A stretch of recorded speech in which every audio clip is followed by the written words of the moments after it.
కలుగును గాక. హల్లెలూయా, హల్లెలూయా. కాబట్టి ఉన్న తక్కువ సమయంలో కొంచెం ఎక్కువ వాక్యాన్ని నేర్చుకోవడానికి ప్రయత్నిద్దాం. మరి 119వ కీర్తన 165వ వచనాన్ని చదవాలి ఒకరు.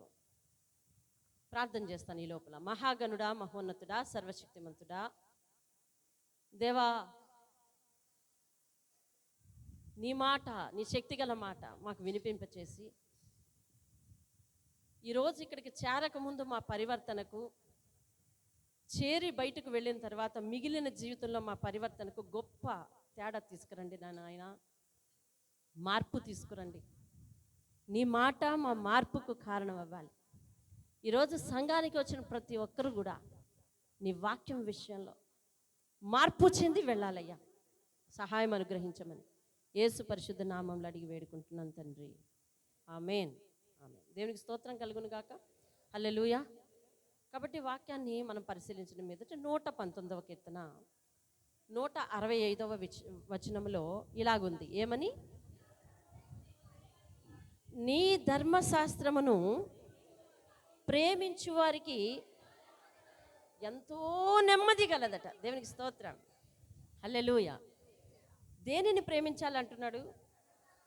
ధర్మశాస్త్రం అనగా ఏంటి? దేవుని వాక్యం. దేవుని వాక్యం ఎక్కడుంది? బైబిల్లో ఉంది. బైబిలే ధర్మశాస్త్రం మనకు. దేవుని వాక్యాన్ని ప్రేమిస్తే మన జీవితాలకు ఏమొస్తుందంటండి? ఎంత వస్తుంది? ఏమొస్తుందంటే చెప్పాలి. ఎంతో నెమ్మది. దేవుని స్తోత్రం కాదు. ఇవాళ చాలా కుటుంబాల మధ్య ఐక్యత లేదు. చాలా కుటుంబాల మధ్య తింటున్నారు కానీ ప్రశాంతత లేదు. చాలా కుటుంబాల మధ్య రకరకాలు వండుకుంటున్నారు కానీ మనశ్శాంతి లేదు. కారణం వారి జీవితంలో నెమ్మది లేదు. కానీ దేవుడు నెమ్మదిని ప్రసాదిస్తానని చెప్తున్నాడు. ఎవరికి? ధర్మశాస్త్రాన్ని ప్రేమించిన వారికి. ఎవరికట? ధర్మశాస్త్రాన్ని ప్రేమించిన వారికి ఎంతో నెమ్మదిని ఇస్తాను అని దేవుని వాక్యం చెప్తుంది. వాక్యాన్ని ప్రేమించే లక్షణం మనకు ఉండాలి. వాక్యమును ప్రేమించడం అంటే ఏమిటి? అందరూ పిల్లల్ని చూస్తూ వారిని కంట్రోల్ చేసుకుంటూ దేవుని వాక్యం మీద మనసు పెట్టండి. ధర్మశాస్త్రాన్ని ప్రేమించడం అంటే ఏంటి? ధర్మశాస్త్రాన్ని పాటించటం. ధర్మశాస్త్రం అనగా ఏమన్నావు? వాక్యం. ఏమన్నావమ్మా? వాక్యం. దేవుని వాక్యాన్ని పాటిస్తే నువ్వు ధన్యుడివి, నీకు నెమ్మది కలుగుతుంది. అంతే. దేవునికి స్తోత్రం కలుగును. వస్తు వాహనాల వలన, బంధుమిత్రాదుల వలన, ఏమండి, వ్యక్తుల ప్రేమానురాగాల వలన నెమ్మది లేదు ఈ లోకంలో. ప్రేమ ఈరోజు ఉంటుంది, వీగిపోతుంది. వస్తువు ఈరోజు ఉంటుంది, రేపు పాడైపోతుంది. బంధువులు ఈరోజు ఉంటున్నారు, రేపు పలచబడిపోతున్నారు. కాబట్టి వాళ్ళ వలన నెమ్మది లేదు. సాధారణంగా మనం వాటిలో నెమ్మది చూసుకుంటున్నాం. అమ్మయ్యా, ఇన్నాళ్ళు లేదండి, ఇప్పుడు వచ్చింది, అబ్బా మనశ్శాంతిగా ఉంది అనుకుంటున్నాం. ఆ మనశ్శాంతి కొద్ది రోజులు నిలవట్లేదు. కాబట్టి మన బ్రతుకులకు కావలసిన నెమ్మది, మనశ్శాంతి కావాలి అని అంటే మనం వాక్యాన్ని ప్రేమించాలంట. ఈ ఆజ్ఞ ఎవరికి ఇస్తున్నారో తెలుసా? వాక్యం ఎరిగిన నీకే. వాక్యం ఎరిగిన నీకే. ముఖ్యంగా వాక్యాన్ని మన్నించే అలవాటు ఎవరికి లేదు తెలుసా? వాక్యం ఎరిగిన వారికే. నిజము. ఈ వాక్యం ఎవరికి అందుబాటులో ఉంది? లోకల్ అందరికీ అందుబాటులో ఉంది.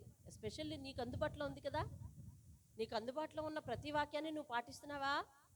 నీ అందుబాటులో ఉన్న ప్రతి వాక్యాన్ని నువ్వు ఆచరిస్తున్నావా? అందుబాటులో ఉన్న ప్రతి వాక్యానుసారంగా నువ్వు నడవాలని అనుకుంటున్నావా? తీర్మానం చేసుకుంటున్నావా? లేదు. అంటే ఆ కోణంలో నువ్వు వాక్యానికి అవిధేయుడివి, అవిధేయురాలు అవుతావు కదా. అయితే వాక్యాన్ని ప్రేమించట్లేదు కదా. ప్రేమ ఉంటే పాటిస్తావు కదా. ప్రేమ ఉంటే నేర్చుకుంటావు కదా. ప్రేమ ఉంటే వాక్యానికి సాగిలి పడతావు కదా. ప్రేమ ఉంటే హృదయానుసారంగా వాక్యం ఎలా చెప్తుందో అలా నడుస్తావు కదా. అంటే అట్లా నడవట్లేదు అంటే సంథింగ్ వాక్యానికి నీకు కాంట్రవర్సీ ఉన్నది అంటే వాక్యాన్ని నువ్వు మన్నించటం లేదు, అనగా గౌరవించట్లేదు. అయితే ధర్మశాస్త్రాన్ని ప్రేమించట్లేదు. ప్రేమించకపోతే ఏం లేదు నీ జీవితంలో. అది ఒకసారి నీ వెనకటి జీవితాన్ని ఒకసారి తలుచుకో. మన జీవితాల్లో వాక్యాన్ని ప్రేమించిన తర్వాత మన బ్రతుకులు మారాయి. కొంత వాక్యాన్ని ప్రేమించిన తర్వాత మన కుటుంబాల్లో సరిదిద్దలేనటువంటి పరిస్థితులు సరిదిద్దబడ్డాయి. అవునా? అవును. అలా అవునన్న వారే చేతులెత్తండి ఎవరి కుటుంబంలో అట్లా జరిగిందో. అంతకుముందు సరిదిద్దబడినటువంటి పరిస్థితులు వాక్యం దగ్గరికి వస్తే సరిదిద్దబడ్డాయి. అనగా వాక్యంలో జీవం ఉంది. ఏముందండి?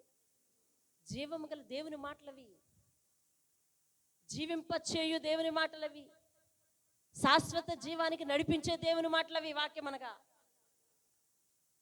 ఆ వాక్యానికి జీవం ఉంది. ఆ వాక్యము జీవింపజేస్తుంది. ఆ వాక్యము నిత్య జీవానికి నడిపిస్తుంది. నడిపించేది, బ్రతికించేది ఏమండి, ఇన్ని పనులు చేస్తుందంటే అదొక శక్తి స్వరూపం కదా.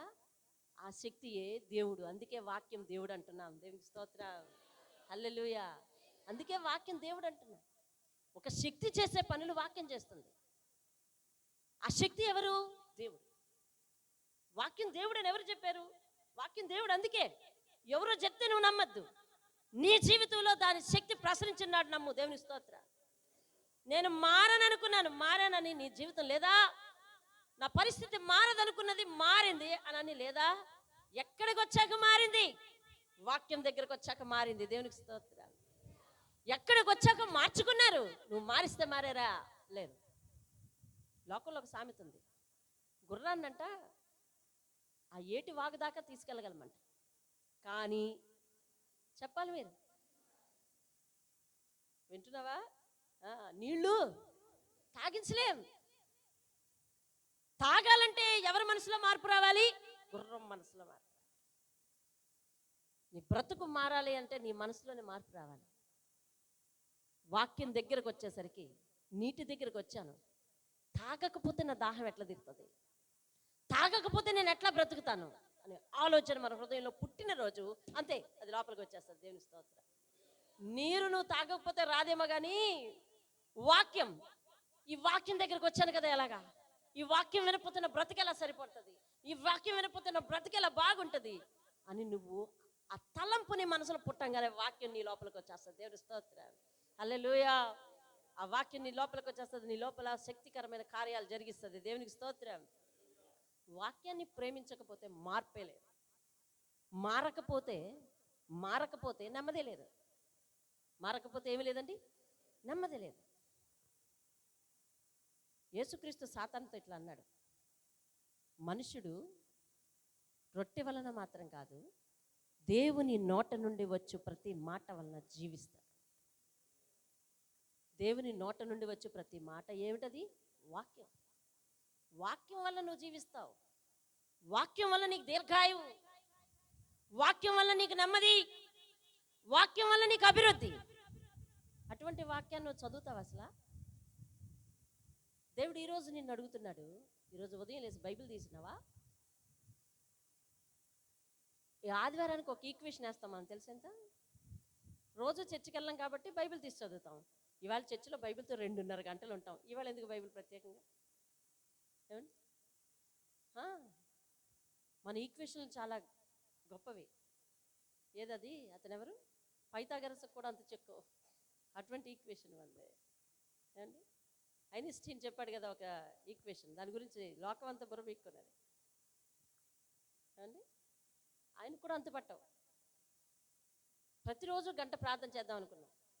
అబ్బోబ్బో, ఇవాళ ఆదివారం 2.5 గంటలు సెట్లో ఉంటాం. ఆ గంట అందులో కొట్టుకుపోయింది అనుకుంటా. దేవునితో ఈక్వేషన్ లేక నువ్వు దేవుడు చెప్పిన మాటను చెయ్యి. దేవునికి ఎట్లా సమర్పించుకుని అట్లా చెయ్యి. దేవుని వాక్యాన్ని వినాలి నువ్వు, దేవుని వాక్యాన్ని చదవాలి నువ్వు, దేవుని వాక్యాన్ని అనుసరించాలి నువ్వు. ఈ 3 నీ జీవితంలో జరగకపోతే నీ జీవితంలో నెమ్మది లేదు. ఏం చేయాలి? వాక్యాన్ని వినాలి, వాక్యాన్ని చదవాలి, వాక్యాన్ని అనుసరించాలి. దేవుని స్తోత్రం కలుగు. ప్రకటన గ్రంథంలో ఆఖరి అనౌన్స్మెంట్ అదే జరిగింది. ఏమిటది? ఈ ప్రవచన గ్రంథంలోని వాక్యములను వినువాడును, చదువువాడును, గైకొనువాడును. వినడానికి చెవులు లేవనుకున్నావు అనుకో, పోన్లే వదిలే, చదువుకుని గైకొను.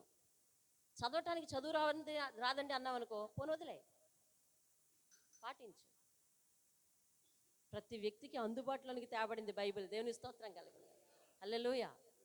చూడండి, దేవుని వాక్యాన్ని 119వ కీర్తన అంతా కూడా దావీదు దేవుని వాక్యాన్ని ప్రేమించి దాని యొక్క గొప్పతనాన్ని అందులో పెట్టి చక్కగా పొందుపరిచిన కీర్తనది. దేవునికి స్తోత్రం కలుగును. భక్తులు, అనేక భక్తులు కూడా అందులో ఆ కీర్తనలో మధ్య మధ్యలో వస్తుంటారు, కానీ ఎక్కువ పాటు దావీదుది ఉంటుంది. దేవుని వాక్యం కొరకు ఆయన చెప్పిన సంగతులు ఒకసారి అలా పరిశీలిద్దాం. చూడండి, దేవుని వాక్యము నిజానికి ఈ బైబిల్ గ్రంథము ఈరోజు కొంచెం సమయం అవుతుంది. ఈరోజు బైబిల్ గ్రంథము మన ఇంట్లో ఎక్కడ ఉంటుందో ఇంట్లోకి వెళ్ళిపోతే దేవుడు ఎవరితో మాట్లాడుతున్నాడో వారి హృదయంలో ఆలోచించుకోండి. ఈ బైబిల్ ఇంటికి వెళ్తే ఎక్కడుంటుంది? మళ్ళీ ఎప్పుడు తీస్తావు? ఏమండి, ఒక విదేశీయుడు విలియం కేరీ బైబిల్ని భారతదేశంలో ఉన్న అన్ని భాషల్లో తర్జుమా చేయటానికి ఎంతో శ్రమ పడ్డాడు. తన సొంత జీవితాన్ని అర్పించేశాడు. అనగా తనకు భార్య ఉంది, బిడ్డలు ఉన్నారు. కానీ భారతదేశంలో ఉన్న భాషలలో ఇంచుమించు బెంగాలీ, తమిళ్, కన్నడ, తెలుగు, హిందీ, ఏమండి, వీటితో పాటు 40 లిపి ఉన్న భాషలు, లిపి లేని భాషలలో కూడా, ఏమండి, అంటే అధికారికంగా ఆమోదించబడిన భాషలు, లిపి లేని భాషలు కాదు, అధికారికంగా ఆమోదించబడిన భాషలు, ఆమోదించబడని భాషల్లోకి కూడా 40కి పైగా భాషల్లో ఆయన తర్జుమా చేశాడండి బైబిల్. భాషలో తర్జుమా చేయాలి అని అంటే, ఇప్పుడు నేను ఇంగ్లీష్ బైబిల్ తర్జుమా చేయాలి, కన్నడ బైబిల్ తర్జుమా చేయాలంటే ఏం చేయాలి? కన్నడ రావాలి. ఆయన ఆ భాషను నేర్చుకోవడానికి ఎంతో పాటలు పడ్డాడు. నేర్చుకున్నదల్లా అర్థం చెబుతూ ఒకరి చేత ట్రాన్స్లేట్ చేయించాలి. అన్నీ ఇస్తాను రాస్తూ కూర్చోలేడు కదా. అలా సరైన ట్రాన్స్లేటర్స్ దొరకక, అంటే రాసేవాళ్ళు దొరకక, అనుభవజ్ఞులు దొరకక, ఏమంటే డబ్బులు సరిపోక, ఏమంటే తన కష్టార్జితంతో వచ్చే కష్టాన్ని బైబిల్ని తర్జుమా చేయటానికి పెట్టి ఎన్నో పాటలు పాడండి. ఈవేళ నీకు బైబిల్ అంటే లెక్క ఉండదు. బైబిల్ ఎక్కడ పెడుతున్నామో లెక్క ఉండదు. బైబిల్ పేజీలు చిరిగిపోతున్నాయంటే దాన్ని పొందుపరుచుకోవడానికి లెక్క ఉండదు. అర్థమవుతుందండి? బైబిల్కి బట్టలు ఉండవు, ఏముండవండి. బైబిల్ను ఎక్కడ పెడతాం అక్కడ పెట్టేస్తాం. ఆఖరికి ఆయన కొన్ని భాషల్లో తర్జుమా చేసి ఆయన క్యాంప్ ఆఫీసులో ఉంటే, ఏమండి, యాదృచ్ఛికంగా జరిగిందో అది నాకు సరిగా తెలియదు, యాదృచ్ఛికంగా జరిగిందో లేదా కావాలని చేశారో తెలియదు, ఆయన కార్యాలయానికి నిప్పు తగులుకుంది. మొత్తం తర్జుమా చేసిన సకానికి పైగా ప్రతులన్నీ కూడా కాలిపోయాయి. అదే సమయంలో తన భార్య చావు బతుకుల్లో ఉందని ఇంటి నుంచి కబురు. అతను ఇంతకాలం కష్టపడి తర్జుమా చేసినవేమో కాలిపోతున్నాయని బాధతో అక్కడ కుదేలైపోయాడు, ఇంటికి వెళ్ళలేకపోయాడు. ఆయన గురించి నాకు పూర్తిగా తెలియదు, ఎవరో ఒకరిని కోల్పోయారని కూడా నేను విన్నాను. వాళ్ళు అంత శ్రమపడి దేవుని కొరకు త్యాగం చేసి ప్రతి ఆత్మ దేవుని వాక్కును జుర్రుకొని తీసుకోవాలి అని కష్టపడి నీ చేతికిస్తే నీకు ఇది విలువే లేదు, తెలుసా? ఇది విలువే లేదు. వాక్యం తెలిసి నువ్వే గమనించకపోతే తెలియని వాడు ఎవడు చదువుతాడండి ఇది? అందుకే దావీదు ఇదే కీర్తనలో 8 భాగాలలో, అయ్యా నీ ధర్మశాస్త్రాన్ని నేను మర్చిపోనయ్యా. 8 భాగాలలో, అయ్యా నీ ధర్మశాస్త్రాన్ని, అమ్మా వినాలి, నీ ధర్మశాస్త్రాన్ని నేను పాటిస్తేనే బ్రతుకుతాను, నన్ను బ్రతికించయ్యా. ఏమండి, 8 కంటే ఎక్కువ సార్లు అయ్యా నీ ధర్మశాస్త్రం నాకెంతో ఇష్టం అయ్యా అని ఈ లేఖనాల్లో రాయించబడ్డాడు. చూస్తావా లేఖనాల పద 119వ కీర్తన. 119వ కీర్తన ఒక్కొక్క మాట ధ్యానించే ముందు అసలు దేవుని వాక్యాన్ని ఎందుకు తెలుసుకోవాలి, ఏం చేయాలి, అసలు ఏ విధంగా చదివితే మనకు ఆశీర్వాదం, అసలు ఆశీర్వాదం ఉందా లేదా? ద్వితీయోపదేశకాండం 30వ అధ్యాయం ఒకసారి తీయండి, నీ కళ్ళతో నువ్వే చూడు. పేజీ నెంబర్ చెప్పండి అందరు.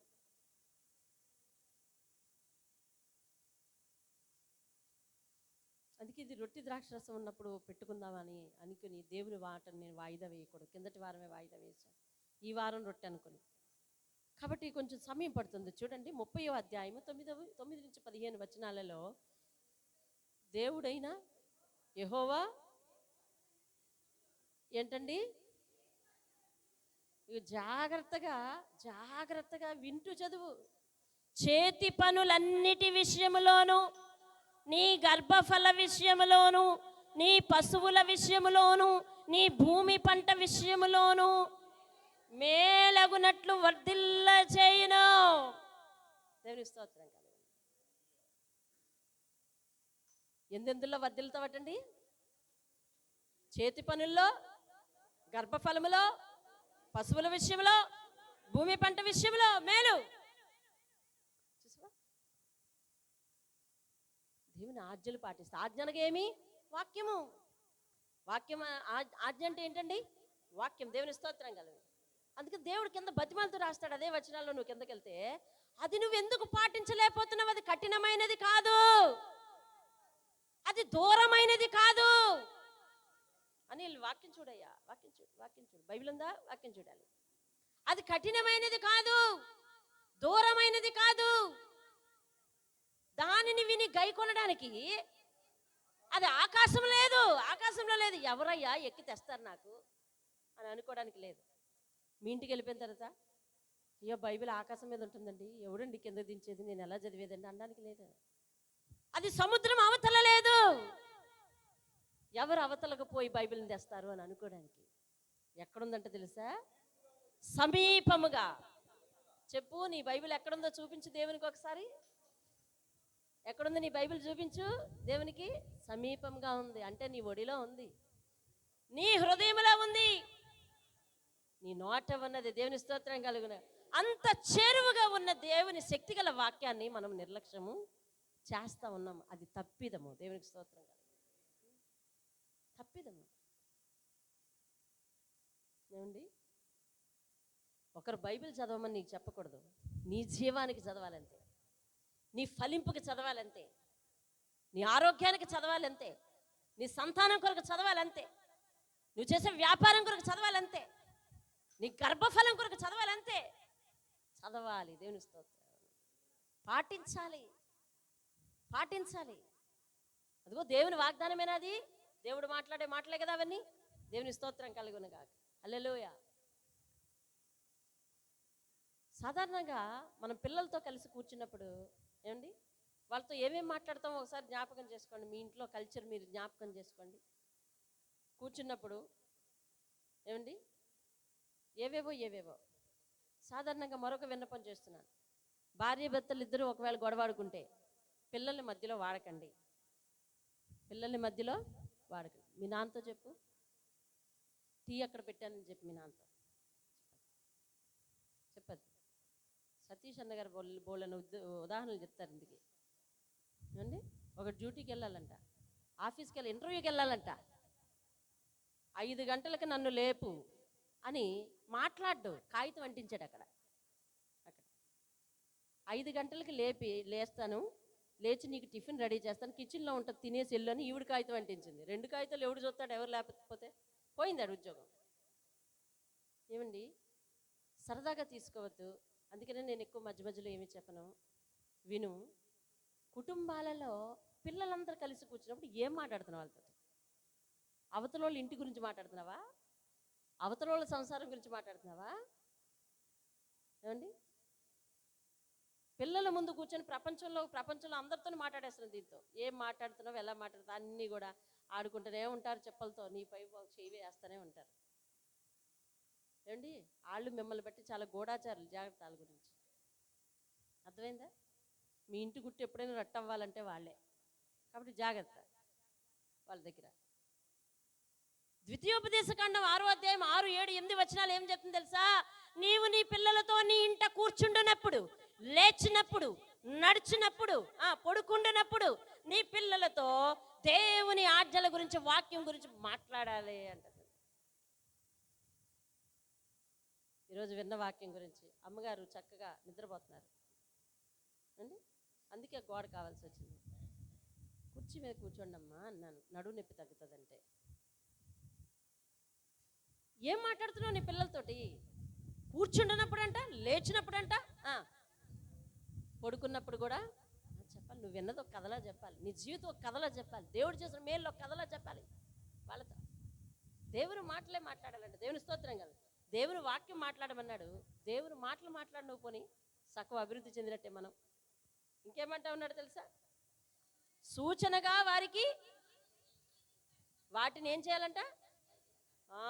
అంటే నువ్వు చేతికి కట్టుకోమన్నాడంటే అర్థం ఏంటి? ఇప్పుడు నేను చేతికి వాచి పెట్టుకున్నాను, మీ అందరికి కనపడుతుంది కదండి, అవునా?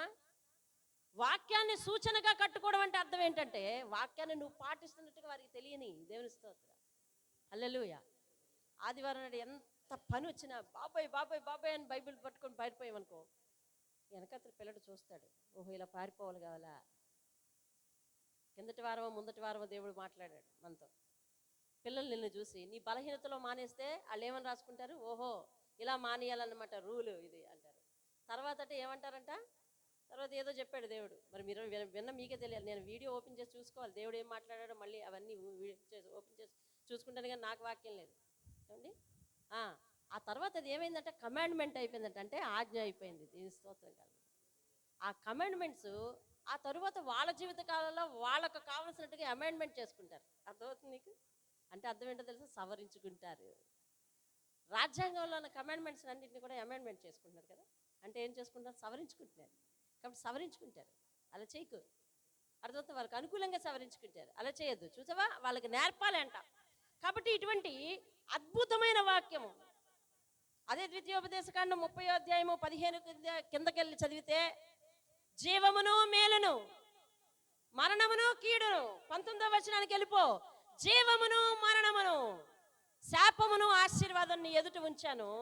ఈ వాక్యాలను చదివి దానిని నేర్చుకుని దాని ప్రకారం పాటించి నువ్వు ఆశీర్వాదాలు తెచ్చుకుంటావో, శాపాలు తెచ్చుకుంటావో, జీవాన్ని తెచ్చుకుంటావో, మరణాన్ని తెచ్చుకుంటావో, నీ ఇష్టం. నీ ముందరే ఉంది ఆ వాక్యం. నీకు దూరంగా లేదు, నీ ఒళ్ళోనే ఉంది, నీ హృదయంలో ఉంది, నీ నోట్లోనే ఉంది. అది నువ్వు ఎక్కడికో వెళ్ళి తేవక్కర్లేదు. ఆకాశం మీద లేదు, సముద్రం అవతల లేదు. నీ ఒళ్ళో ఉన్న వాక్యాన్ని నువ్వు ధ్యానించడానికి నీకేమీ కష్టం లేదు. ఒకవేళ అలా పాటిస్తే నేను నిన్ను దీవిస్తాను. ఏ విషయంలోనంట, భూమి పంట విషయంలో, పశువుల విషయంలో, గర్భఫలం విషయంలో, ఏమండి అన్ని విషయాల్లో కూడా దేవుడు దీవిస్తాను అని దేవుడు సెలవిస్తున్నాడు. దేవుని స్తోత్రం కలను. కాబట్టి ఆశీర్వాదం లేకుండా చతికిల పడి దేవుడు నన్ను దీవించలేదని అనొద్దు. దేవుడు నిన్ను దీవిస్తాడు. వాక్యాన్ని పాటించు. దేవుని స్తోత్రం కలను.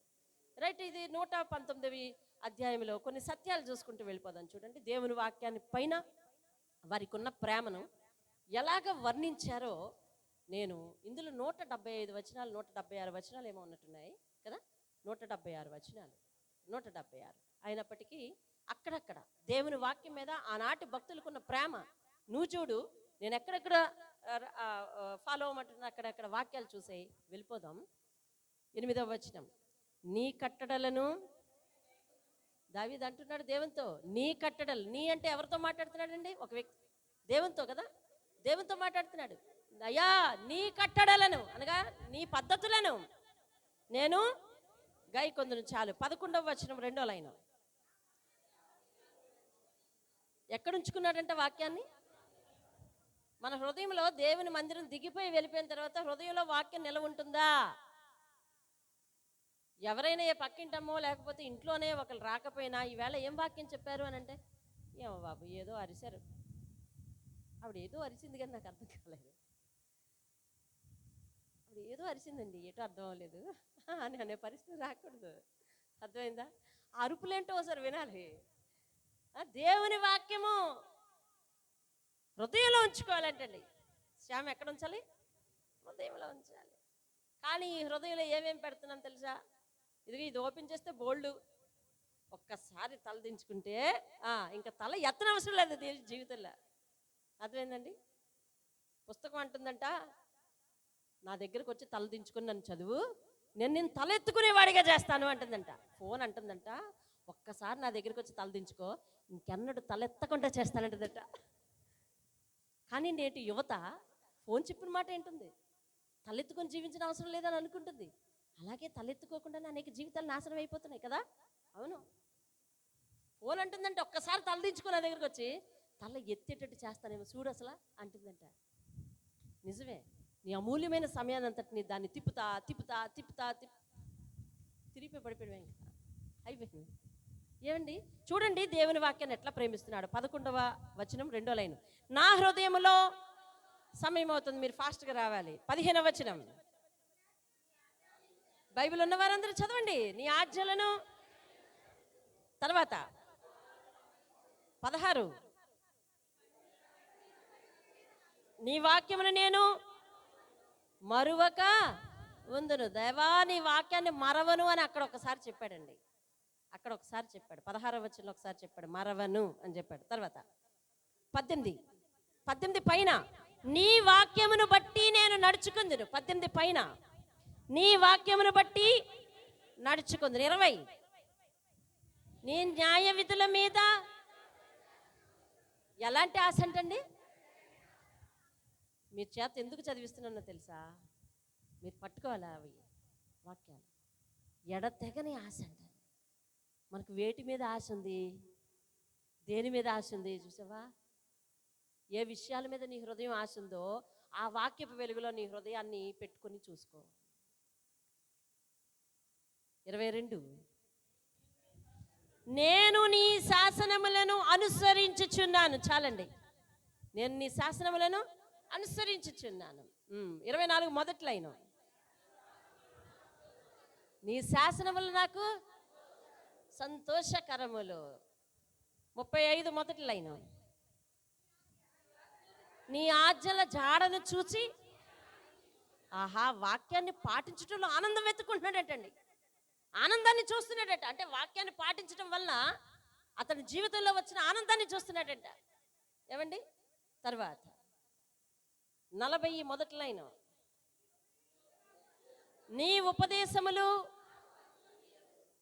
దేవుని వాక్యం అంతా విలువైందే, కానీ నేను అక్కడక్కడ చూపిస్తున్నాను మీకు. నీ ఉపదేశములు నాకు అధిక ప్రియములు. 43 లాస్ట్ లైను. నీ న్యాయ విధుల మీద, అతడు ఆశ అంతా ఎందు మీద నిలుపున్నాడు అంటండి? న్యాయ విధుల మీద, అనగా దేవుని వాక్కు మీద, ఆజ్ఞల మీద నిలుపున్నాడు. దేవుని స్తోత్రం. అయ్యా, ఒక పని చెయ్యొద్దు అంటే దాని మీద మనకెంత, ఏమండి, ఆ పీకులాంటో నాకు అర్థం కాదు. తలపోటు తల పీకేసుకుంటావు. ఎందుకు చేయొద్దు అన్నారు? ఎందుకు చెయ్యాలంతే అని. ఏమండి? అలా ఉంది మనిషి దేవునితో. కాంట్రవర్సీ అట్లా ఉంది. ఏది చెయ్యొద్దు అంటున్నాడు, ఏది చూడొద్దు అంటున్నాడు, అదే చేస్తున్నాడు. పైగా తిరిగి ఏదైనా వాదిస్తున్నాడు తెలుసా? నువ్వెందుకు దాన్ని సృష్టించాలి అన్నాడు.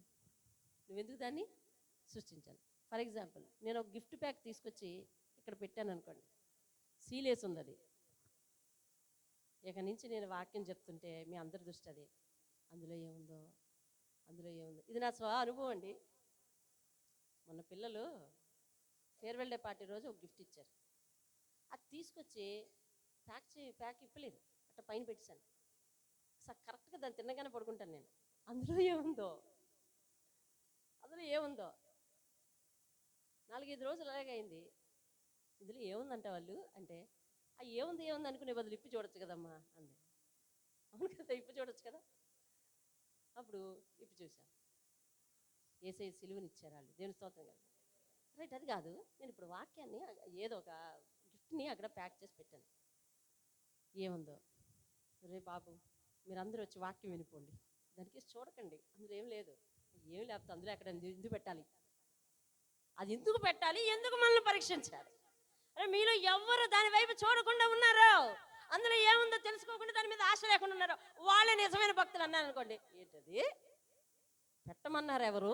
పరీక్షించమన్నారు ఎవరు? అంటారు. దేవుని మీద ఇట్లానే తిరగబడుతున్నామండి. ఇది ఉదాహరణ మాత్రమే. దేవుని స్తోత్రం కదా. దేవుని మీద ఇట్లానే తిరగబడుతున్నాం. అసలు ఆ మందుని ఎవరు సృష్టించమన్నాడు? అసలు అలాగా ఆటలు ఎవరు సృష్టించమన్నారు? అసలు సినిమాలను ఎవరు సృష్టించమన్నారు? చూడొద్దని ఎవరు చెప్పమన్నారు? కాబట్టి ఇట్లా తిరగబడుతున్నాం. కానీ నేనేమంటాడంటే, నీ ఆజ్ఞల మీద నేను ఆశను నిలిపిపెట్టున్నాను అంటున్నాడు. దేవునికి స్తోత్రం. హల్లెలూయా. 45 మొదటి లైన్. నేను నీ ఉపదేశములను వెదకువాడను. 2వ లైను. నిర్బంధము లేక, అనగా ఎవరి బలవంతం లేక నడుచుకుంటాను. దేవునికి స్తోత్రం కలుగును. హల్లెలూయా. 46 2వ లైను. నీ శాసనముల గురించి నేను మాట్లాడేది, నీ వాక్యం గురించి మాట్లాడతానయ్యా. 48 లాస్ట్ లైను. నీ కట్టడలను నేను ధ్యానించుదును. అలాగే 50వ వచనం. నీ వాక్యము నన్ను బ్రతికించింది. చాలు 56 55 లాస్ట్ వచనం. నీ ధర్మశాస్త్రమును అనుసరించి నడుచుకొనిచున్నాను, నీ ఉపదేశమును అనుసరించి ఇదే నాకు వరముగా. నిజంగా 139వ కీర్తనలో ఒక్కొక్క వచనాన్ని పట్టుకొని ఒక్కొక్క ప్రసంగం చేయొచ్చు. అది ఉందండి. కానీ ఈవేళ మీకు యాజ్ ఏ హోల్గా ఒక దగ్గర చూపిస్తున్నాను మీకు. ఇదే నాకు వరం అంటున్నాడండి. ఆ కింద వచ్చిన చదువు, యెహోవా నీవే అమ్మ బాబోయ్ దేవా, వాక్యం అనగా నువ్వే కదా, నువ్వే నా భాగం అంటున్నాడు. ఆస్తిలో భాగం అంటున్నాడండి. దేవుని స్తోత్రం కలుగును కాదు. 61 2వ లైను. నీ ధర్మశాస్త్రమును అదిగోనండి దావీదు మరువలేను అని చెప్పిన స్టేట్మెంట్ ఇక్కడ ఒకటి ఉంది. తర్వాత 62 మొదటి లైను, న్యాయమైన నీ విధులను బట్టి నీకు కృతజ్ఞతాస్తుతులు చెల్లిస్తున్నాను. అబ్బా, నీ ఆజ్ఞలను బట్టి, నీ వాక్యాన్ని బట్టి నేను కృతజ్ఞతలు చెల్లిస్తున్నాను. 66 మొదటి లైను, నేను నీ ఆజ్ఞల యందు నమ్మిక ఉంచుచున్నాను. 71 మొదటి లైను, నేను నీ కట్టడలను నేర్చుకున్నట్లు శ్రమ నొంది ఉండుట నాకు మేలాయను. వేల కొలది వెండి బంగారు నాణ్యముల కంటే నీవిచ్చిన ధర్మశాస్త్రం నాకు మేలు. దేవుని స్తోత్రం కలుగును గాక. హల్లెలూయా. 77 మొదటి లైను, నీ ధర్మశాస్త్రము నాకు సంతోషకరం. 78 మొదటి లైన్, నేను ఉపదేశములను ధ్యానించుచున్నాను. నేను నీ ఉపదేశములను ధ్యానించి. 81 రెండో లైన్, నేను నీ వాక్యం మీద చదువుతున్నావా? నేను నీ వాక్యం మీద ఆశ పెట్టుకుని ఉన్నాను. 86 మొదటి లైన్, నీ ఆజ్ఞలు అన్నీ కూడా నమ్మదగినవి. 87 లాస్ట్ లైన్, అయితే నీ ఉపదేశములను నేను విడువక ఉన్నాను. పక్క తిప్పు, సమయం అయిపోతుందా? వెళ్ళా, ఎవరు బుర్రోపలేదు. 94 మొదటి లైను, నీ ఉపదేశములను నేను వెదకుచున్నాను. 96 రెండో లైను, నీ ధర్మశాస్త్రము అపరిమితమైంది. 99 మొదటి లైను, నీ శాసనములను నేను ధ్యానించుచున్నాను. 100 మొదటి లైను, 103 మొదటి లైను, నీ వాక్యములు నా జిహ్వకు ఎంతో మధురములు. 104 మొదటి లైను, నీ ఉపదేశము వలన నాకు వివేకము కలిగి. 105 మొదటి లైను, ఆహా, నీ వాక్యము నా పాదములకు దీపమును నా త్రోవకు వెలుగునై ఉన్న. దేవుని స్తోత్రం కలుగునుగా. 109 లాస్ట్ లైన్, నీ ధర్మశాస్త్రం మరవను అన్నాడు. మరొకసారి ఇక్కడ మరువును అన్నాడు. 129, నీ శాసనములు ఆశ్చర్యములు. 130, నీ వాక్యములు వెల్లడి అగుట తోడనే ఏం కలిగిందంటండి? వెలుగు కలిగిందంట. 131 ఆ లైన్ చూడండి, నీ ఆజ్ఞల ఎందైనా అధిక వాంఛ చేత, అంటే నీ ఆజ్ఞల గురించి నాకు కోరిక చేత నా నోరు వగర్చుచున్నదంటే ఇంకా నేర్చుకోవాలని ఆశ కలుగుతుందంట. దేవుని మందిరానికి వచ్చే వాక్యాన్ని ఇంకా వినాలి, ఇంకా వినాలని ఆశపడని పుట్టిందా? అలా పుట్టలేదండి. చెప్పేవారిలో ఉండాలంటావా? ఇంకా ఇంకా అప్పుడే అయిపోయిందా అని ఉందా? ఇంకా వినాలని ఉందా? ఏదో కథ చెప్పినాడు కాదు వినాలని ఉండేది. వాక్యం ఎప్పుడైనా వినాలని ఉండాలి. దేవుని స్తోత్రం. అది నీ మనసును బట్టి ఉంటుంది. దేవుని స్తోత్రం కాదు, చెప్పేవారిని బట్టి కాదు. చెప్పేవారిని బట్టి కాదు. చెప్పేవాళ్ళు మనుషులు మారిపోతారు. ఇక్కడ ఇవాళ వీళ్ళు ఉంటారు, రేపొద్దున ఇంకొకరు ఉంటారండి. అర్థమైందండి? కాబట్టి మనం వాక్యాన్ని ఎక్కడెక్కడ చదవకూడదు అండి, బైబిల్లోనే చదవాలి. ఆటోల మీద పేరు రాసి ఉంటుంది, యెహోవా నా కాపరి. ఆటోల మీద నేను ఇదిగో నీవు ఇది మొదలుకొని నీ రాకపోకలేందు నీకు తోడుగా ఉంటాను. అమ్మయ్య, దేవుడు నా రాకపోకల్లో తోడుగా వస్తున్నాడు అనుకుంటావు. ఆటో మీద చూసా, ఎవరైనా వాట్సాప్ స్టేటస్ పెడితే వాక్యం చదివేసాం, అనుదిన వాక్య భాగం వాగ్దానం అనుకుని వచ్చేస్తుంది యూట్యూబ్లో. అది చదివేసి వాక్యం అయిపోయిందా?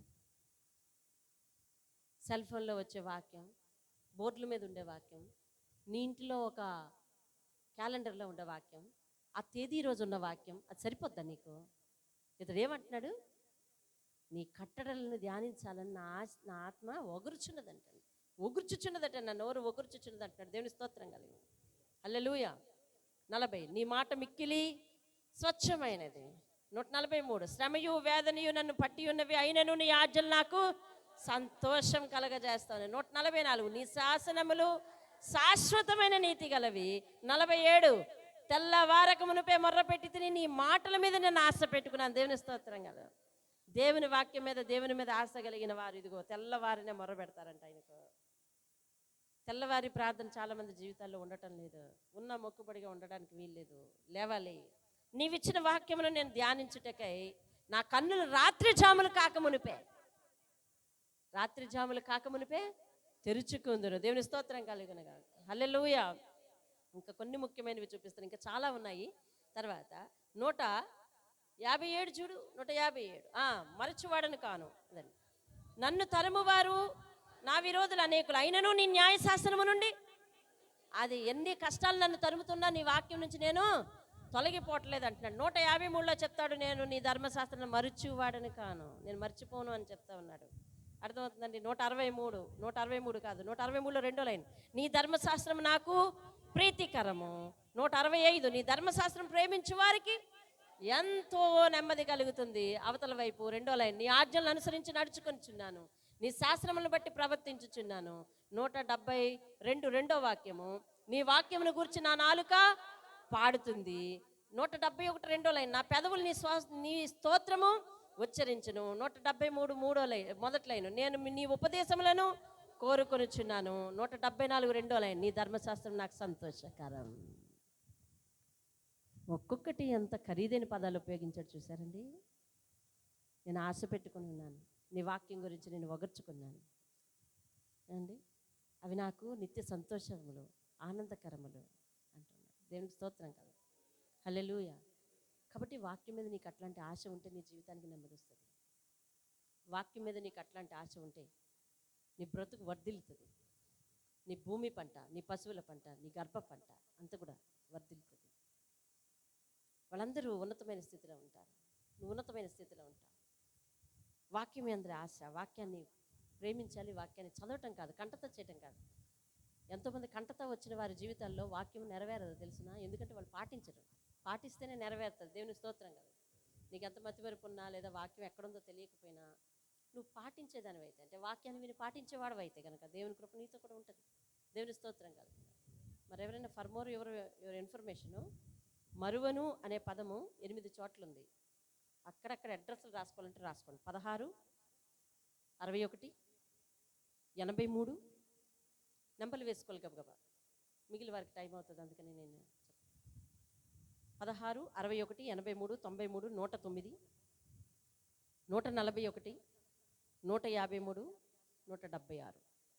మరువను, మరువలేదు, మరుచుటలేదు, మరువను, మరుచువాడను కాను అని దావీదు దేవునితో చెప్పాడు. దేవుని స్తోత్రం కలగ.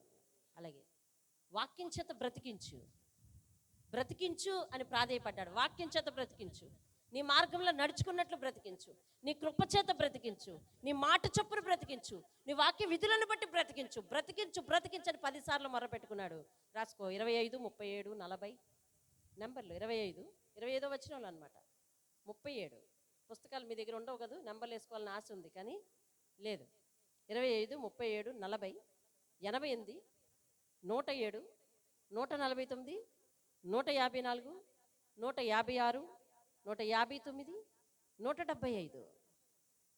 అతనికి ఉన్న ప్రేమను వ్యక్తపరిచాడు. అది అధిక ప్రియములు, నాకు ప్రియమైనవి, నాకు ప్రీతికరము, ప్రియముగా ఉన్నవి అనే పదాలు 8 చోట్ల చెప్పాడు. ప్రియములు అనే పదాలు 40, 47, 97, 113, 119, 127, 159, 163. దేవుని స్తోత్రం, హల్లెలూయా. నీ ధర్మశాస్త్రం నాకు అతి ప్రీతికరం. దేవునికి స్తోత్రంగా.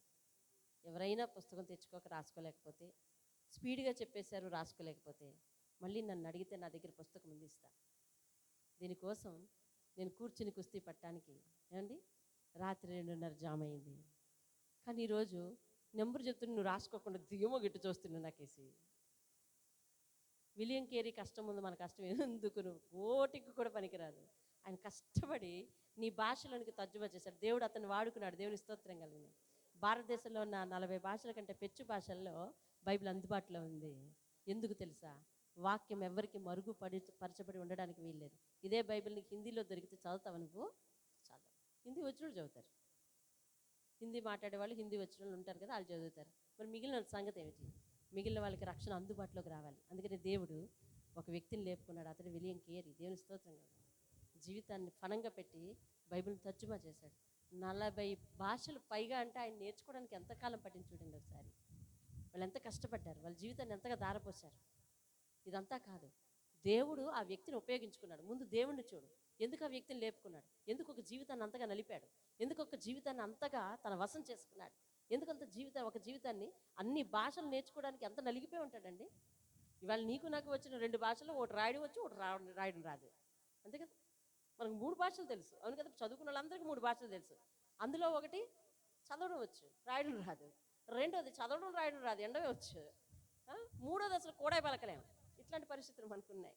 కానీ విలియం కేరీ వాటిల్లో భాషా జ్ఞానాన్ని పొందుకుని తర్జుమా చేయడానికి నిలబడ్డాడు. దేవుని స్తోత్రం.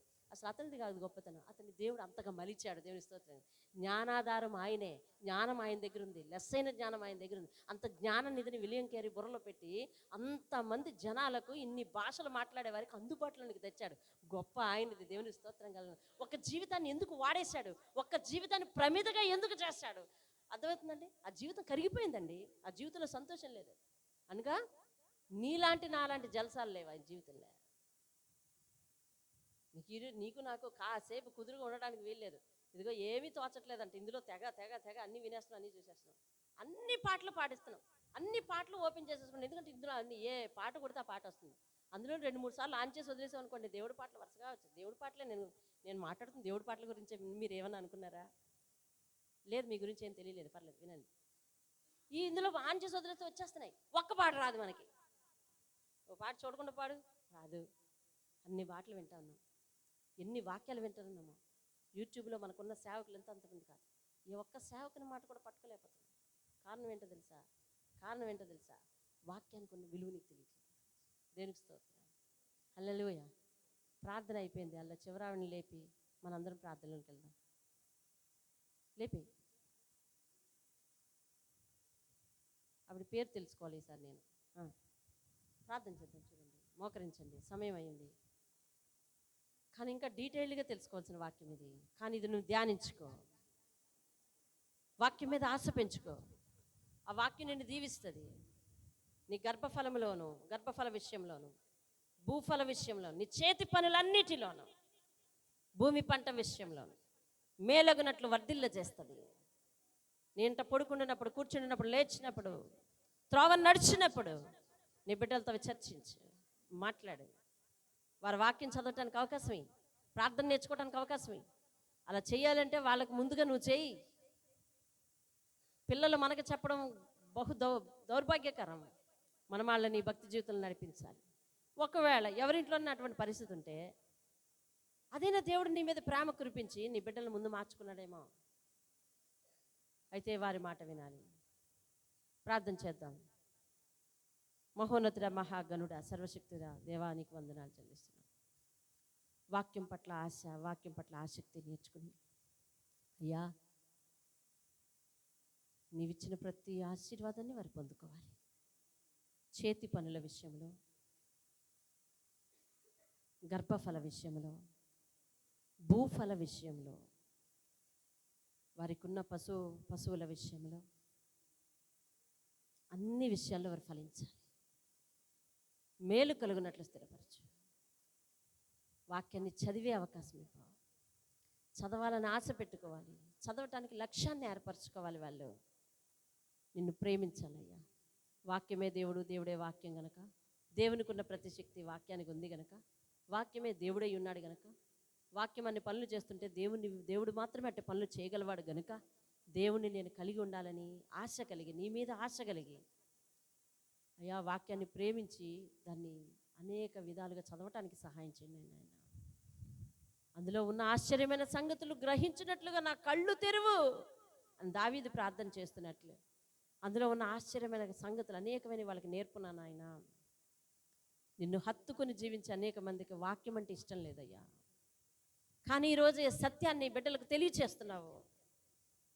వాక్యానికి మనసు మార్చే శక్తి ఉంది, మనిషిని మార్చే శక్తి ఉంది, బ్రతుకును మార్చే శక్తి ఉంది, వెలిగించే శక్తి ఉంది అని మీరు తెలియచేశారు. అట్టి శక్తి గల నిన్ను, నీ వాక్యాన్ని మన్నించటానికి, గౌరవించటానికి, ఆశ పెట్టుకోవటానికి, ఉగర్చుకోవటానికి సెలవు దయచేయండి. వారి జీవిత కాలంలో నీ వాక్యంలో ఉన్న అనేక అద్భుతమైన సంగతులు వారు తెలుసుకోవాలి. నిన్ను దగ్గరగా ప్రత్యక్షపరుచుకోవాలన్న ఆయన అట్టి కృప వారి మీద ఇవ్వమని యేసు నామములో అడిగి వేడుకుంటున్నాను తండ్రి. ఆమేన్, ఆమేన్. అందరూ లేచి నిలబడదాం.